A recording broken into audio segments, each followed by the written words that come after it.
Business Brain, episode 559 for Wednesday, June 19th, which is Juneteenth, National Wristwatch Day, National Martini Day, 2024.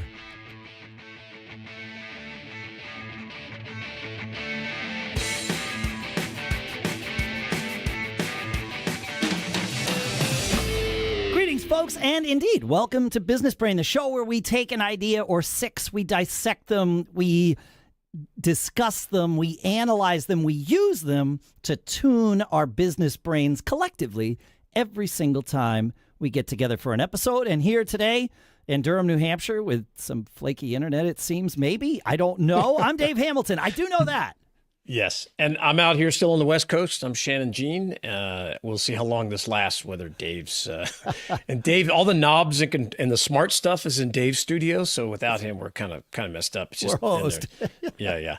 But hey, if you're watching the live stream, you see there's 3 boxes with 3 heads in it this week. And we're joined by Alex Forbes from Lane 17. Is it Lane 17 cabinetry? What is it?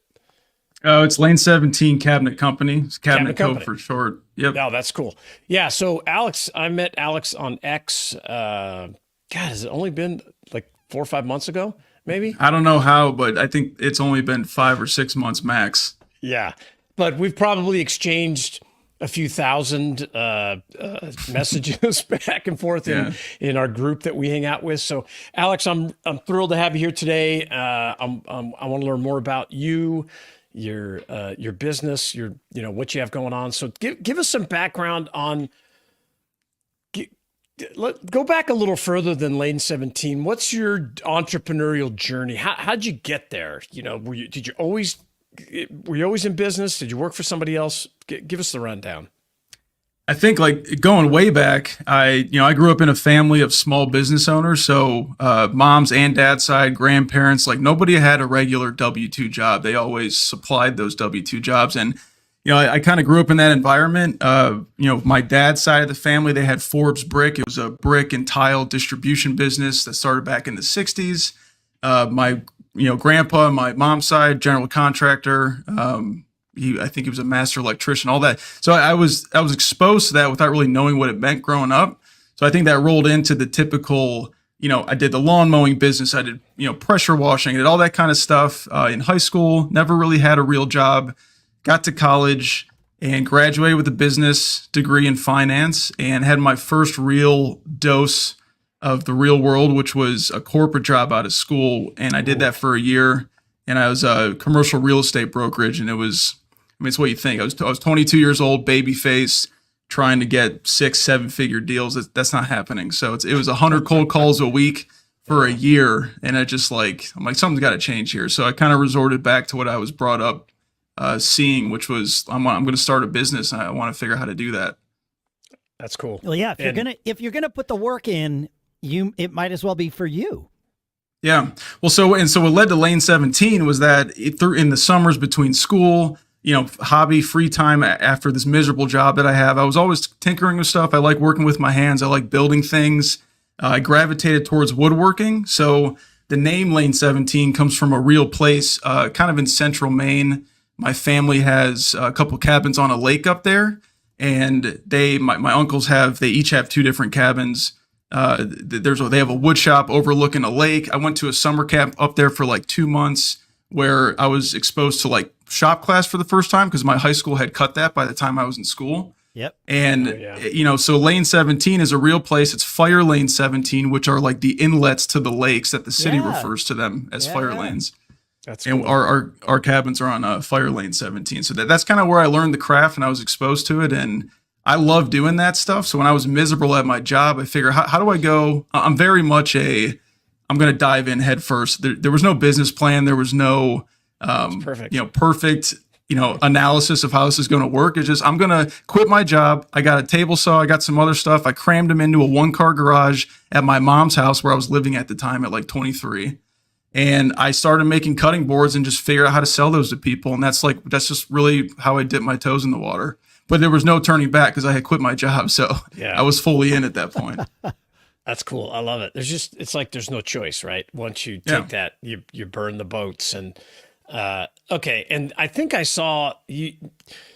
So you get into woodworking. What led you to cabinets? I saw some pictures of you like hacking up big slabs of all kinds of. I mean, did you just try a bunch of different things and eventually got into the cabinet business?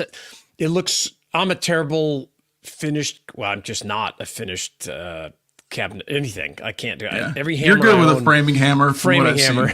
Yeah. So that leap into that craftsman part of it. How did that happen? So like I said, I started with cutting boards. That morphed into like small pieces of residential furniture, custom dining tables, things like that. That's where like real furniture making, that's where I'm huge on attention to detail and how things work and down to the nitty gritty stuff that nobody would ever even, would see it from a customer's perspective. I'd still really care about. So my attention to detail was kind of developed during learning how to make, I guess, fine furniture to an extent. And after a few years of doing that naturally, the cutting board thing, it's like, I think I sold $5,000 in my first 6 months. Like there's no way I was going to survive doing this. Yeah. However, some local restaurants that needed 30 or 40 cheese boards or something for appetizers. And I got a laser engraver for $15,000 that I didn't have the money for. I financed it, sold the jobs later, paid for it ultimately. But, and then those restaurants, they, go figure, guys or people sit at tables. So then every restaurant needed 20 to 50 tabletops made. By the way, they have, 40 feet of bar tops going in. And all of a sudden we were getting 6-figure commercial furniture packages, and it morphed.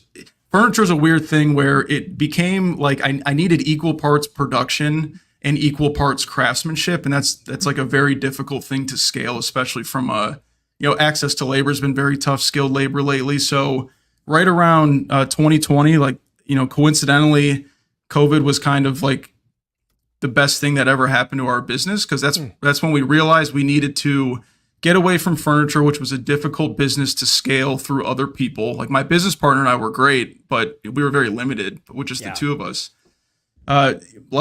Literally, I think April or May of 2020, the world kind of shut down for those couple months, and then all of a sudden, everybody was stuck in their house. They weren't traveling. Everybody was renovating. Interest rates were low. It was like, in hindsight, the perfect breeding ground for us to pivot into custom cabinetry. While all the big manufacturers had 20, 30-week lead times, we could kind of sneak in with 12-week lead times because we didn't have this big book of business with cabinetry yet.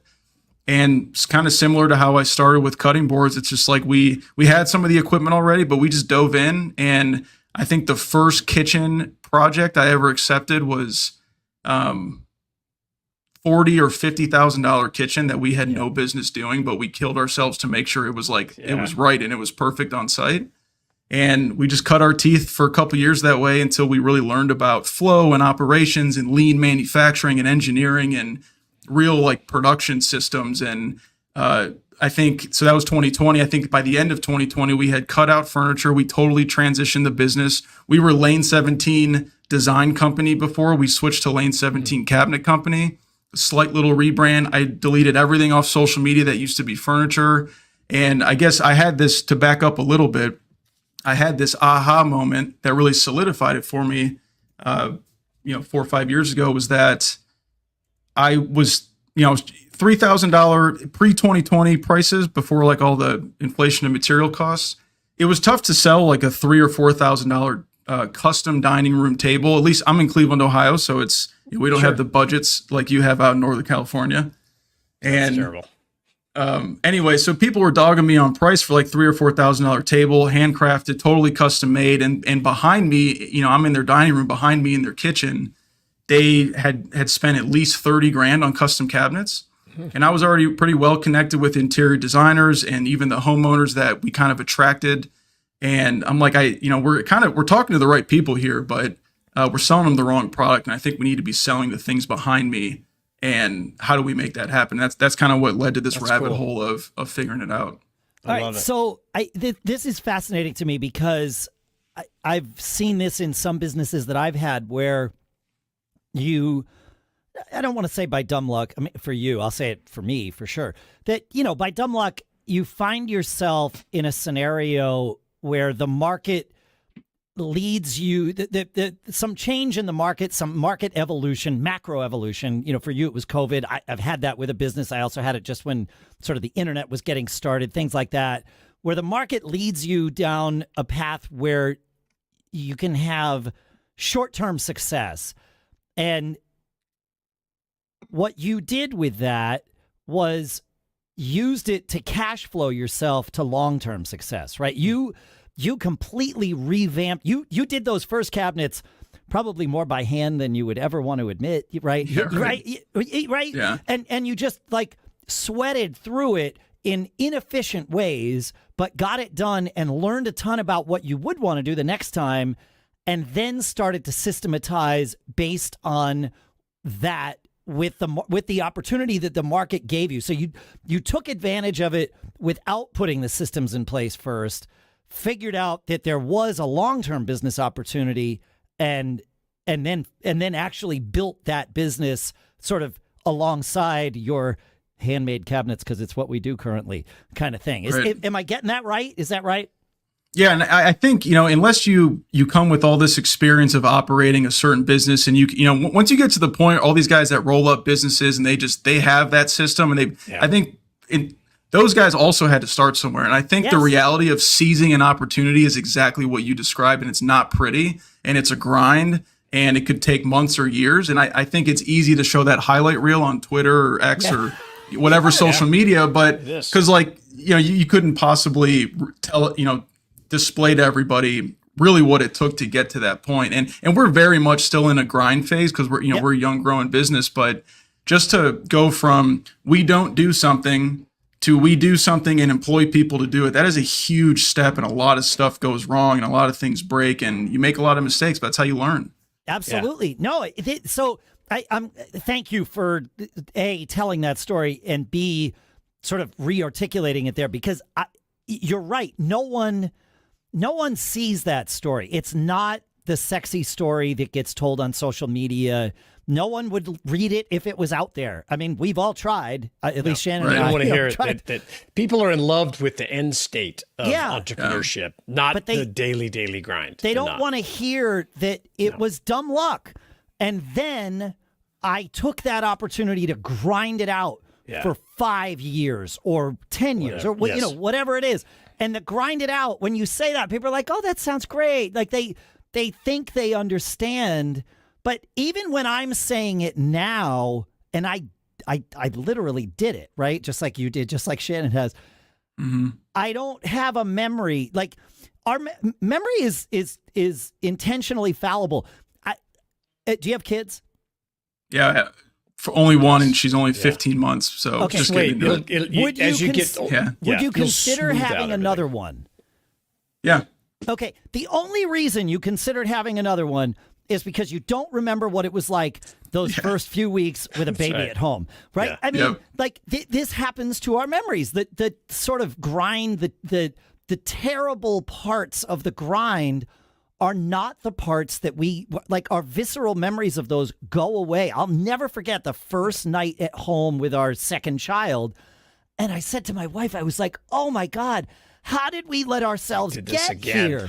Yeah, this is great. We hated this the first time. Like, how did we do this? It's like we forgot. And I'd be like, we didn't have a video camera, or maybe we did. I don't know. But I'm like, we got to videotape this and play this back for ourselves. Yeah. Right. We didn't, obviously. Your business is the same way. It's the same way. Yeah. Because even if you remember what you thought about it, you still don't remember how you felt. Like that visceral memory. Yeah, I get what you're saying. Yeah. And it's but that keeps you going. It's gone. Yeah, it's good because but it's hard to tell the story. But and people don't want to hear it. The post that I like to talk about, doing stuff on X, and you're explaining all that, and even like people that my coaching clients, I always talk about it. I'm just like, look, the only difference is that I have more gray hair than you. I did it all, and it makes you sound smarter because you're telling it in reverse. But the grind you go through every single day, and you're just like, well, we have no choice. We can't make any money doing tables. So we're looking around, the foresight to look around and say, hey, So, okay, so I want to so you get to this point, you decide to make cabinets. I would imagine you have to make some pretty significant investments to get the right equipment. What comes first? Are you just doing everything manually and then slowly acquiring stuff, or do you go all in, get a big loan? Walk us through that part.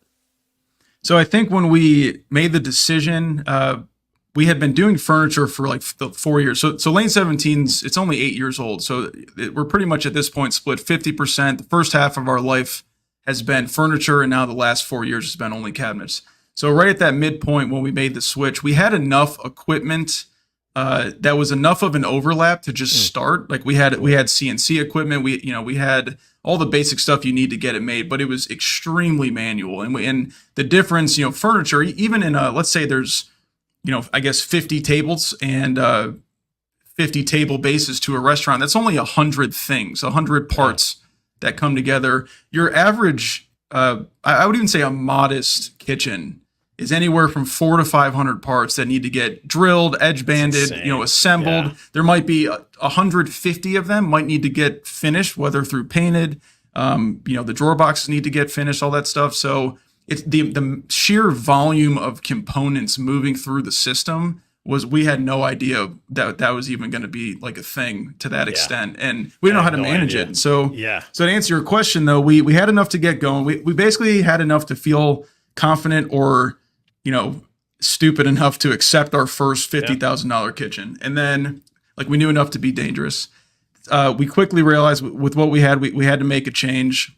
The business from just grinding furniture out for so many years, we were struggling cash flow wise. And this is also, Dave, you talk about luck. And I think a lot of it is, what's the saying? It's not timing the market, it's time in the market. And I think it's just being present in the game of whatever you're doing. I had $100,000 worth of equipment that almost became completely irrelevant the second we decided to do cabinetry. And keep in mind, this was right at COVID too. So the whole world shut down. Nobody was really spending money for those, that spring, early summer. Right. I found a guy locally who was he has a tree cutting business. He milled up, he gets endless supply of trees. He milled up live edge slabs and things on the side.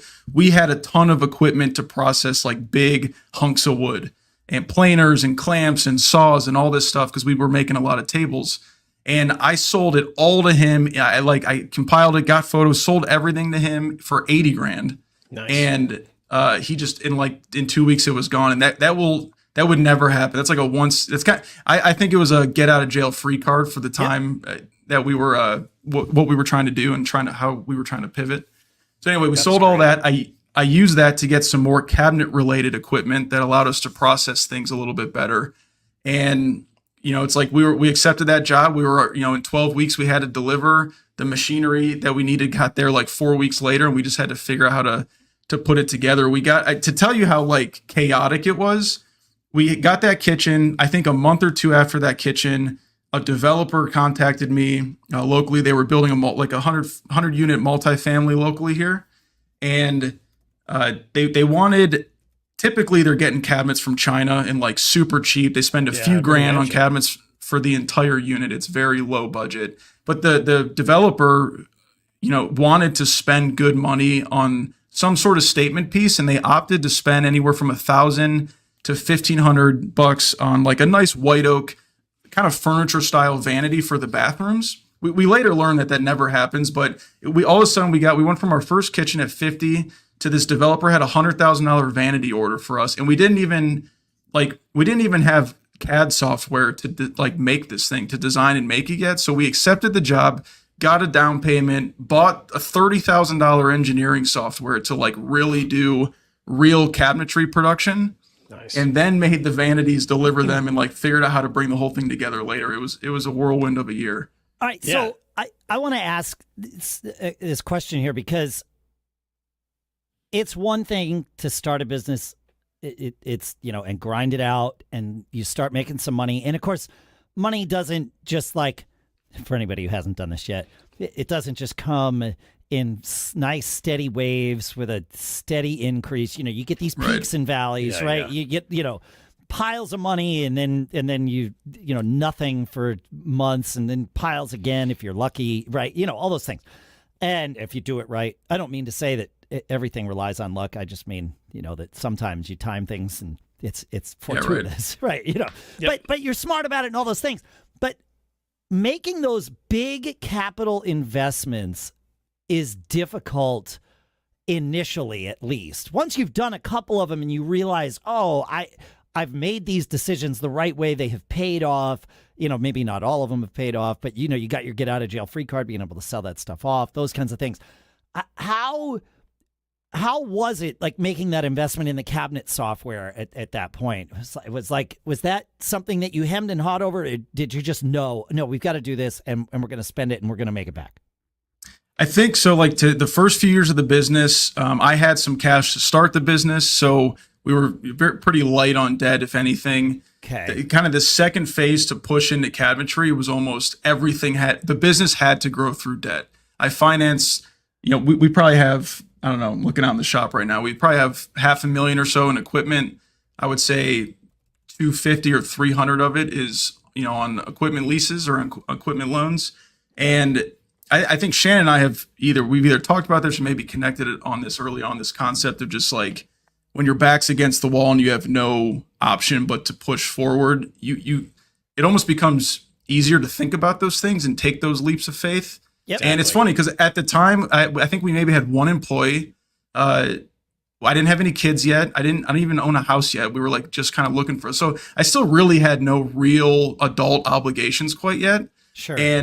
But I had enough, I think, self-awareness and insight into maybe how I think I would feel once I had those responsibilities that in my mind, maybe this just is justification, but it was like, it's now or never. It's like, either I'm going to do this now, I'm going to finance, 100, 200 grand worth of equipment. We're going to expand the business. We're going to hire people. I don't know how to do this right now, but we're going to commit. And so I have no choice but to figure out how to do it and push forward. Cause I think like every entrepreneur, most are driven by fear of, I call it like ultimate failure, where you totally throw in the towel. Yeah. And it motivates you to just keep going and solve the next problem. Yeah, what's that? Yeah. We call it bullheaded persistence here, right? Yeah. Like I like that. We always say don't make fear-based decisions. It was something a guest years ago said to us and stuck with us. But there is that fear of ultimate failure. That's different, right? Because it's like, well, I can fail at these little things, but I'll always find a way to keep it going, and that is huge. Yeah, and I think that. We need a new word. I was talking about the other day because it's consistency, even despite all this. I don't know where it's going to go, but it's also persistence. So I'm going to call it persistency. That's going to be it. And we're, you're keeping it going and not planning. That's the bullheaded persistence we've been talking about for years. You just go and I'll figure it out. And this is what I try to tell so many people is like, less planning, more action.